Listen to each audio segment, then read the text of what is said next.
Good evening, ladies and gentlemen. Welcome to another edition of What's Happening. I'm here this evening with my two guests, Dr. Stephen Hershey, the superintendent of school, and Ms. Susan Chirocek, the assistant superintendent of school. And by the way, my name is George Binns. A lot of information has been showing up in the papers recently about the new middle school. Most of it seems to be related to the price of the school. There have been several shows recorded by BevCam about the middle school. They've all been posted on YouTube. There have been many issues of the School Building Commission that have been recorded.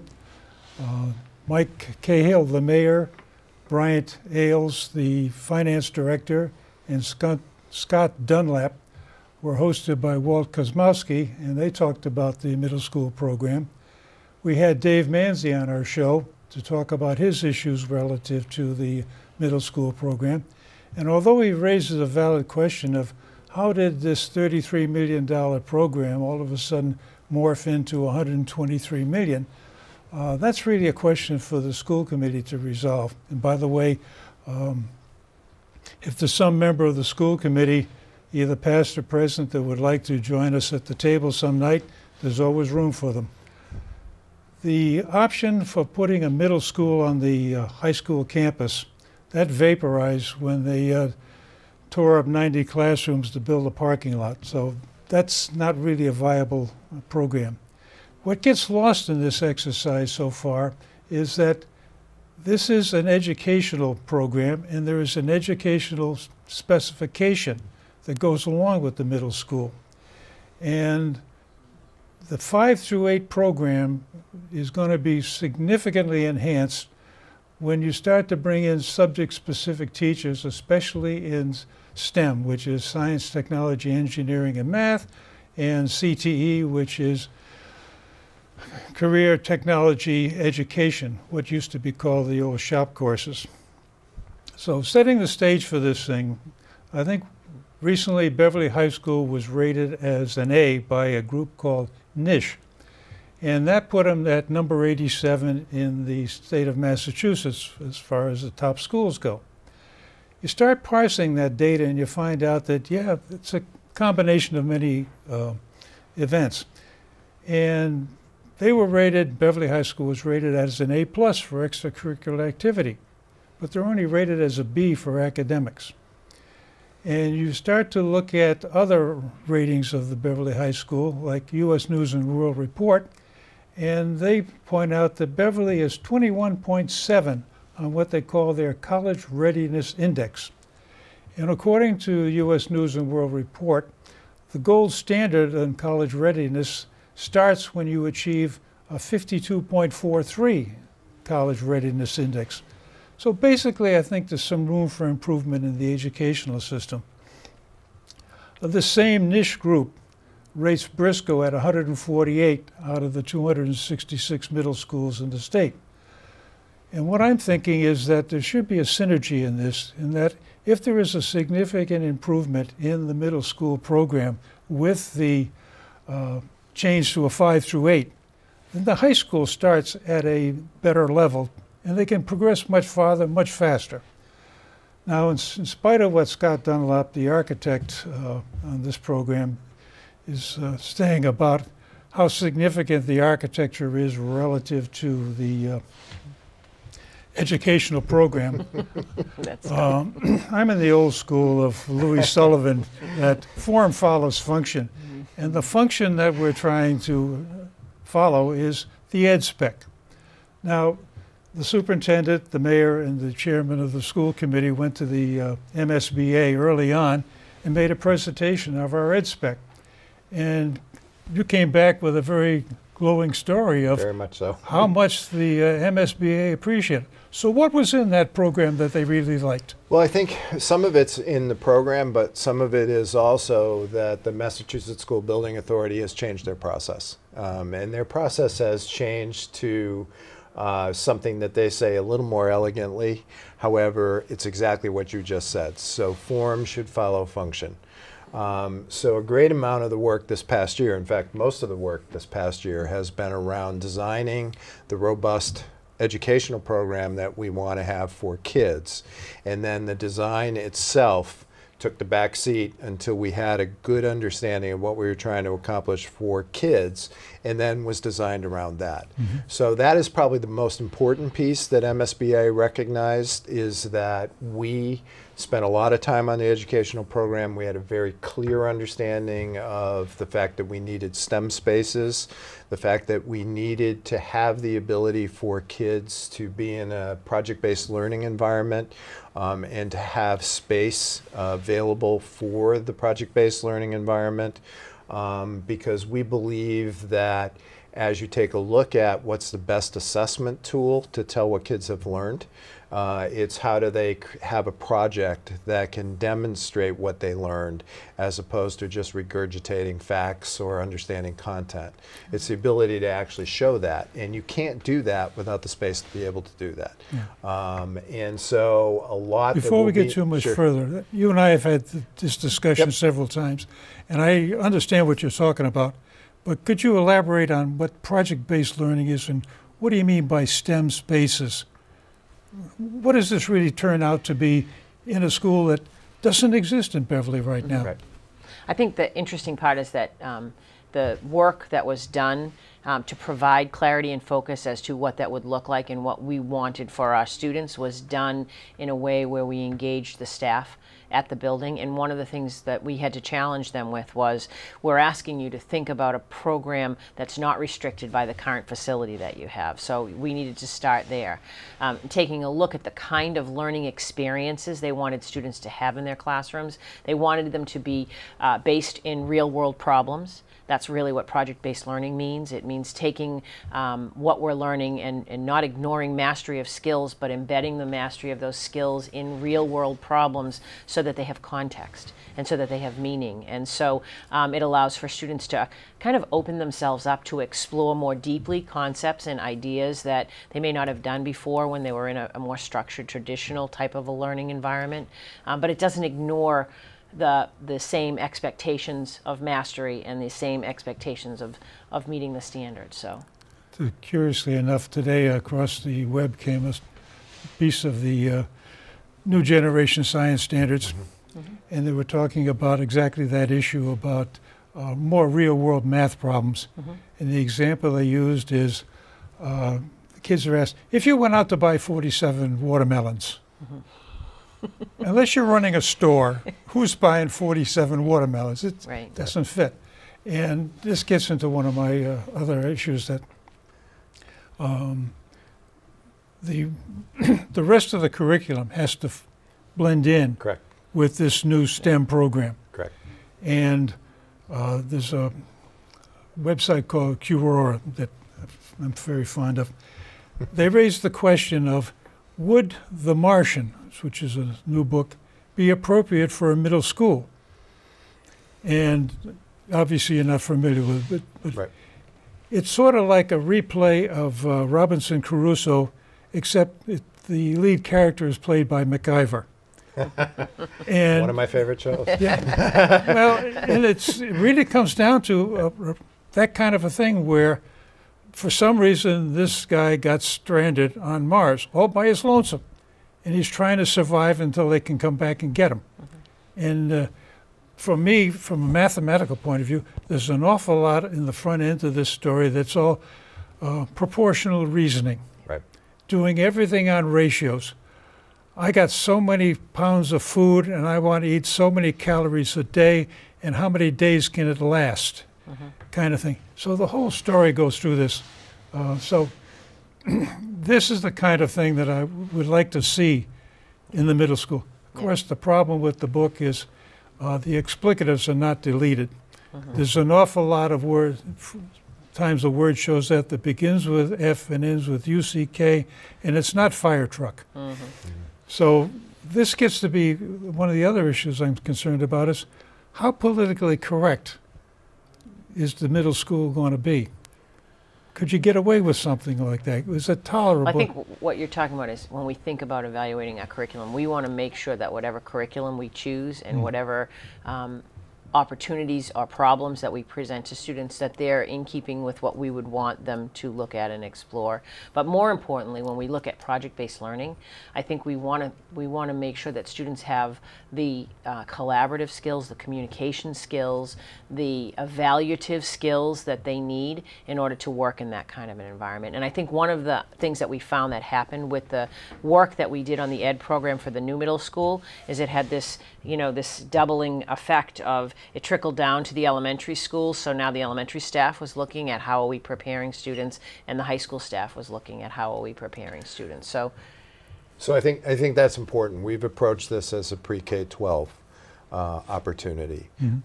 So a lot of the conversations around what we'll be offering at the high school, a lot of conversation around how we're going to do things at the high school, a lot of conversations around what we're doing at the elementary school are based on the same sort of looking at project-based learning that becomes interdisciplinary, that has very high standards for kids, and it's clear to kids how what the expectation is of what they're doing, and how they can apply their learning to problem solve in many cases. I think one of the visuals for me was the internship this year. Beverly High School took a huge leap into senior internships. Not an easy task. They had been working on it for several years. It went very well, but one of the things that you always find is that for some kids, the standards of expectations may not have been as well understood as it was for the majority of the kids. So the majority of the kids that we talked to really understood how they were applying it to their future. And some kids saw it as an exercise as opposed to that. So that will change dramatically this year, but it's the same thing. So getting kids to problem solve, to create, whether it's an invention convention that we start to run where you have a problem and the kids are left to figure out how to play and come up with something. So we talk about makerspace as an example. So what's a makerspace? So a makerspace is going to be an area for each team to have that will allow them to have the tools that are necessary to build projects, and they will not have to tear down the projects every 45, 50, 60 minutes when the class period changes. So it can be a continuous problem solving, and it's going to be adjacent to where the kids are, as opposed to I've got to walk them all the way across the building to find some sort of space to work in.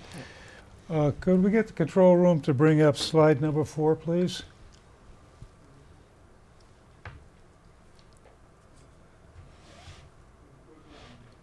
Oh, well, that didn't work. I can visualize it. Yeah. Well, you brought up the question of the issue of the team. Yep. And what I think we need to look at is the floor plan of the new middle school.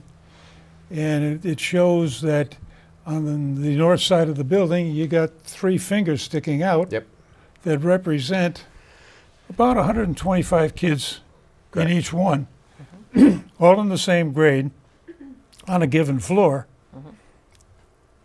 That's the team, right? That's the team. So at the So each one of these team spaces, you got 3 of them, is going to have a makerspace. Correct. Yes. And attached to that is also a tech area where the tech teacher will be. So the tech teacher is much closer to the actual instruction that everybody else is doing than they have been in the past. Right. So it's integrated as opposed to this is something I go to in my schedule. It's much more a part of what the students are doing. So for us, we spend a lot of time on proximity. Because what you learn is if things are close, you use it. If things are a pain in the neck to get to, you don't use it quite as well as you would otherwise. So there's been a lot of thought to making sure that the spaces that are necessary to do project-based learning, to do STEM, are right there where the team teachers can work with their 125 kids and have the space in order to break them up into a variety of different ways. So at the 7th and 8th grade level, there will be what people are already seeing at Briscoe. So there will be a base of a 4-teacher team, but in addition to that, there'll be a foreign language teacher near to where they are. There will be an art teacher near to where they are. There will be a technology teacher near to where they are. So as we look at interdisciplinary units and projects that kids will be working on, you have all of the resources, both from a teacher standpoint and also a resource from a physical standpoint, to be able to do the kinds of things that are difficult to do now. So how is this technology teacher different than a science teacher? It's different in that their focus is substantially different. Some of the skills are the same. So I think the visual for me always is, what do you take a look at from the standpoint of bridge building, as an example? So bridge building is an engineering exercise that has attached to it a physical skill of how you build the bridge. And it also creates an opportunity to have a long-term discussion about, so what are the stress points and how did this sort of fall apart?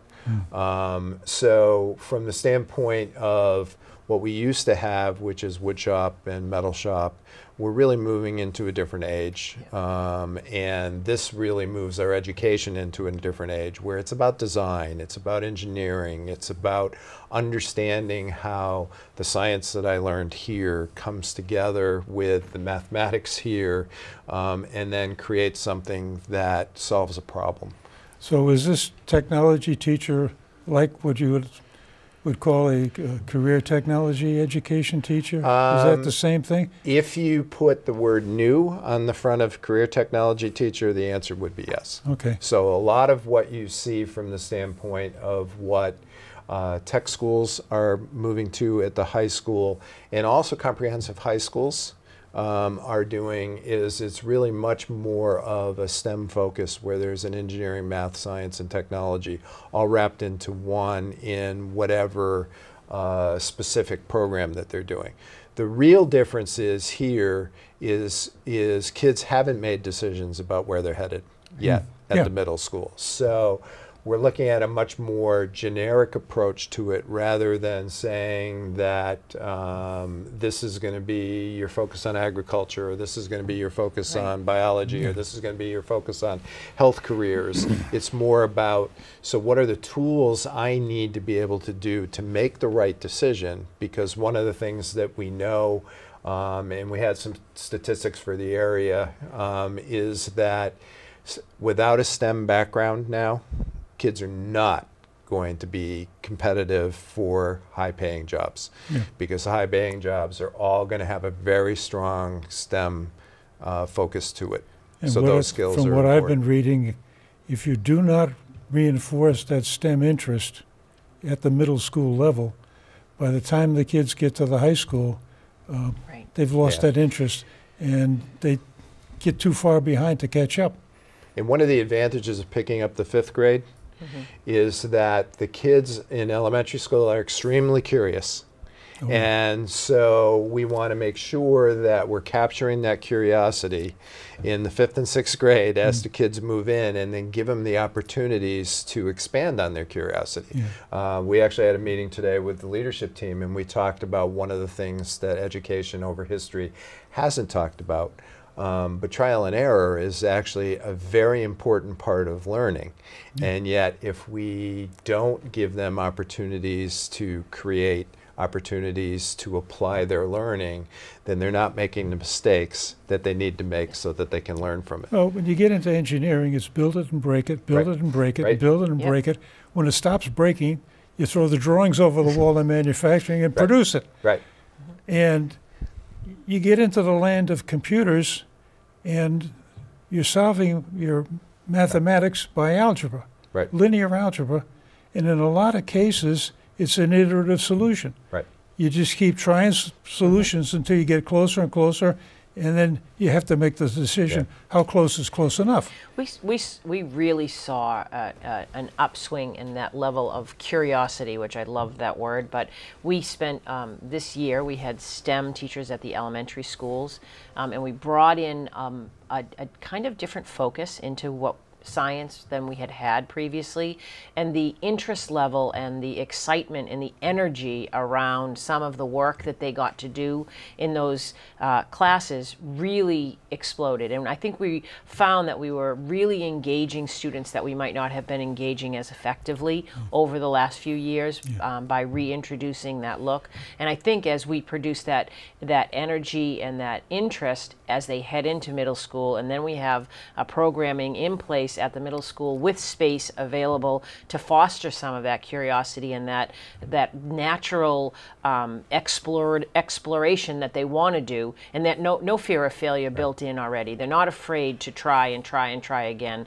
That we're going to be sending to the high school a new set of students that are ready to continue in that direction. And I think something you said much earlier, the high school is very excited because for them, they've been on a 5-year journey now of really changing their program pretty dramatically. And the internship's actually a very good example. And was this the first year of the internship? It was. Yeah, okay. And what will be important is they're going to be getting kids in a different place. Coming from the middle school program. And it's not so much that we didn't have a good middle school program, but we couldn't take that next step because the building was really in the way from our ability to really take that next step and have kids create and be able to start thinking about what their futures are.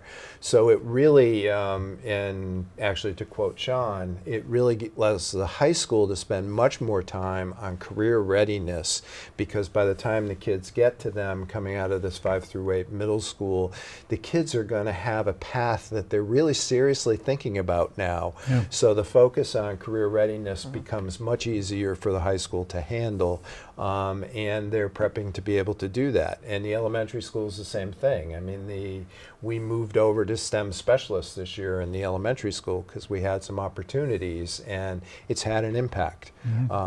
So it's really been a conversation that Beverly's been having actually for quite some time. But we're now being able to tie it together because middle school is the key transition time in kids' lives, and it is the time that they are still curious as could possibly be, and they're not going into the mode of just tell me what your expectation of me and I'll just do it. Tell me what to memorize and I'll they're still in the why mode. Well, that's the whole thing that gets me about STEM is the STEM teacher is prepared to answer the question, why do I have to learn this? What am I going to do with it? Kind of thing. Right. And my concern still is the old commercial I've been running for a couple of years now. You should have had a 4 through 8 school, but nobody will buy that. Well, if our enrollment keeps going up, we might have to agree with you. Yeah. But Beverly is not progressive enough to do one of those yet. But my concern is if you leave those 4th graders behind, that's where the curiosity level really starts to blossom, from my experience. I don't believe that we're leaving them behind, though. I really do believe that the work that we did as a district on the ed program for the middle school, the concentration was from our end was really around what is our expectation of the most effective and exciting STEM curriculum that we can develop for our students in Beverly. And it began in kindergarten. It's a pre-K through 12 district. We're not focusing just on the middle school in our discussions and conversations.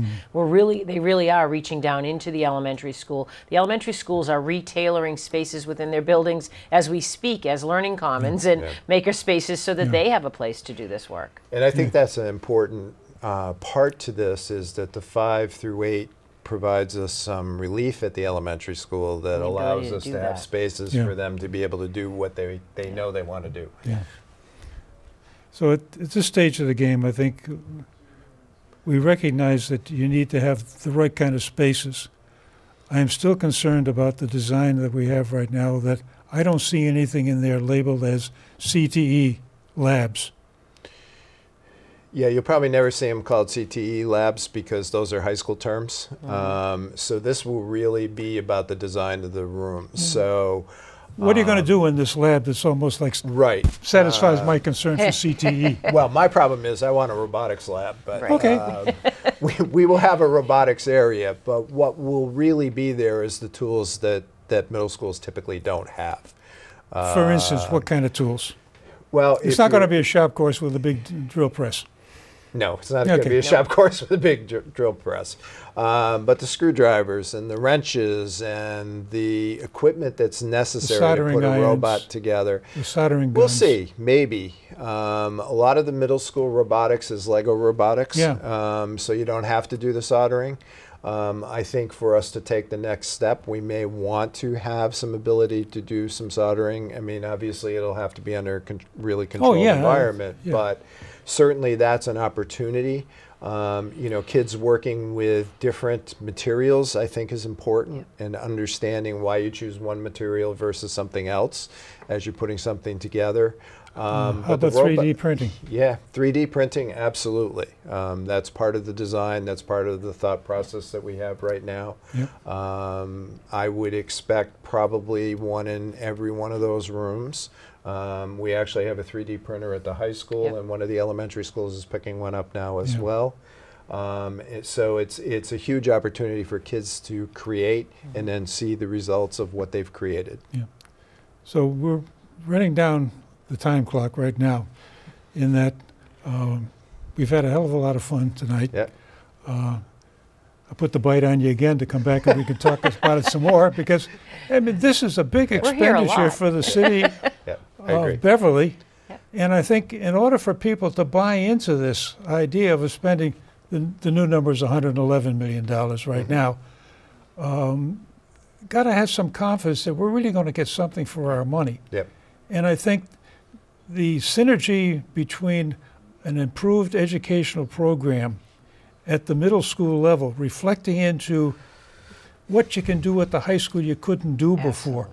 We've talked before about just this kind of a studio situation where if you have a media space in the middle school that includes cameras, TVs, setups, control room, the kids that show up at the high school have been there, done that. Absolutely. Now they're Just ready moves to go forward one from step there. further. Absolutely. Absolutely. So, I mean, there's so much of this that can happen if we do this middle school right. Yep, absolutely. And I think it's naive to think that we can build a 7 through 8 bells and cells kind of school and call that success. Right. So would like to invite you back to continue this discussion. And again, it's a problem that we need to convince lots of people that we're really going to make some progress here. Yep. So I wish to thank everybody for joining us on the TV. And if you have any questions, my email is up on the website. And you send us a question. If you have a different opinion, they're more than welcome. There's plenty of room around this table that we can invite somebody else in who has a different opinion. We've had Dave Manzi in here once already. He will probably come back again, and we can rehash this from his point of view. But I think the citizens need to understand, the taxpayers, the voters need to understand what they're getting for their money. And at my point is I think 110 million is still too high, and if we can have another discussion someday, I got places I would like to save money on that building. But thanks again, and see you next time. Thank you. Thank you.